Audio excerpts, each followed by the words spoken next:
Mwenyezi Mungu Subhanahu wa Ta'ala juu ya kujibu. Kwa nini wewe swala imekupita? Unaweza ukajiuliza ni nyakati ngapi za swala zimekupita na ni nini adhabu yake na ni muda gani utakaokaa katika adhabu ya swala. Kipindi kimoja cha swala kile kilichokupita, unaijua adhabu yake utakaa kwa muda gani? Ikiwa haufahamu, basi jitahidi sana kuizingatia swala. Swala ndiyo maisha ya mwanadamu.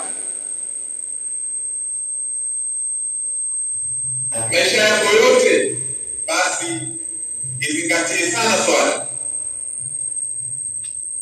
Watukufu Waislamu, si kwamba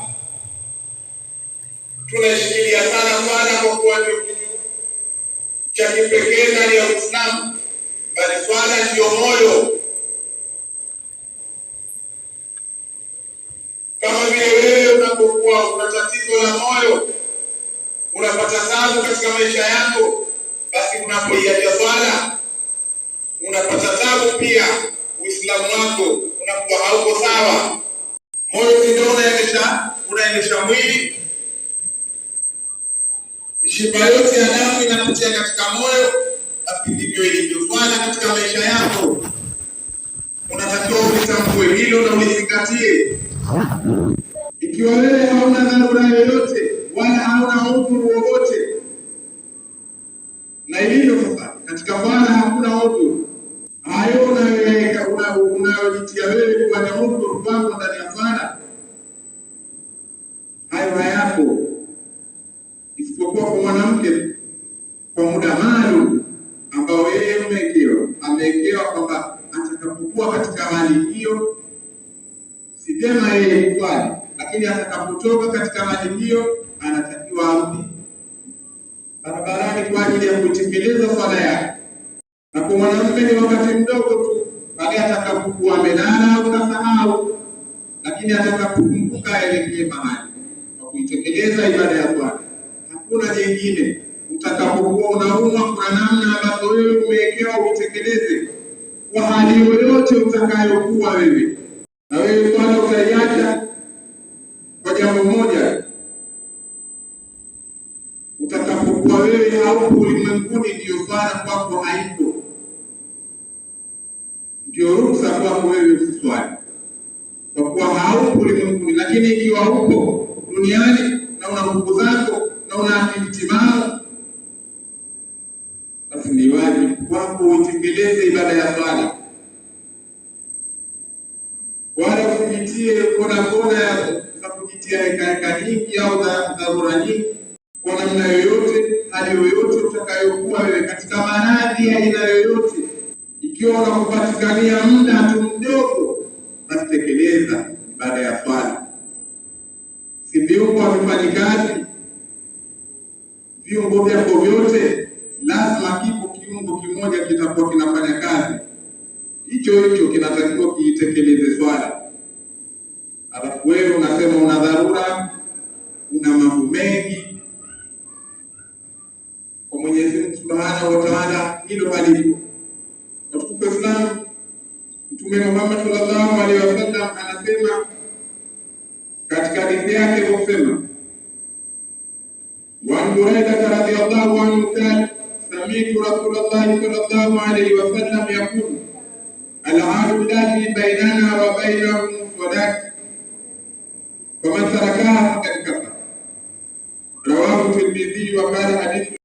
Imepokewa hadithi hii na Buraida, Mwenyezi Mungu amweleradhi, amemsikia Bwana Mtume Muhammad sallallahu alaihi wasallam akisema, ahadi kati yetu sisi, kati yenu nyinyi na mimi ni swala.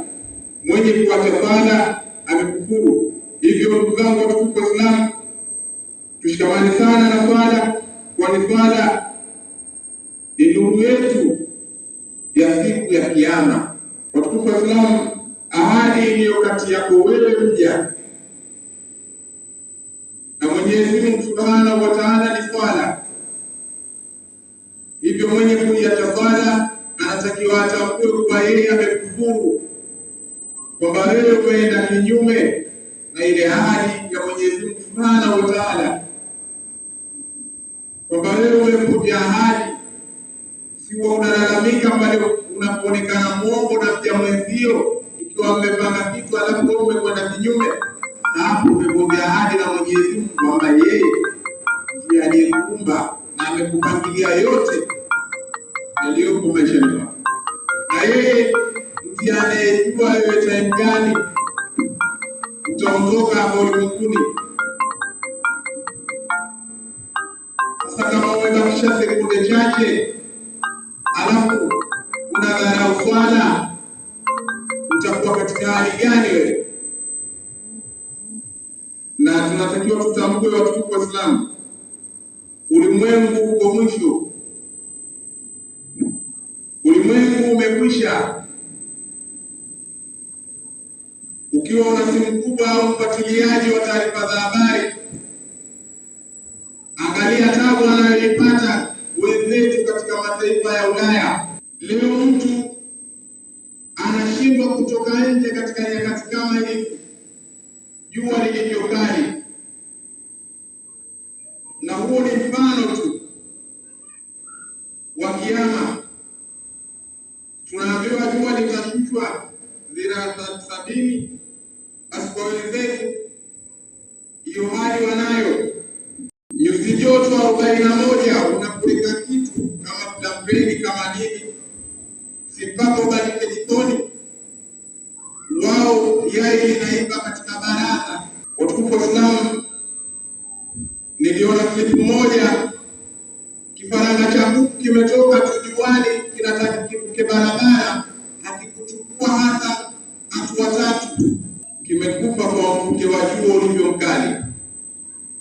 Gari zinashindwa kutembea, kiatu kile mtu anapotembea kwa muda mrefu soli inayayuka. Lakini leo tunadharau.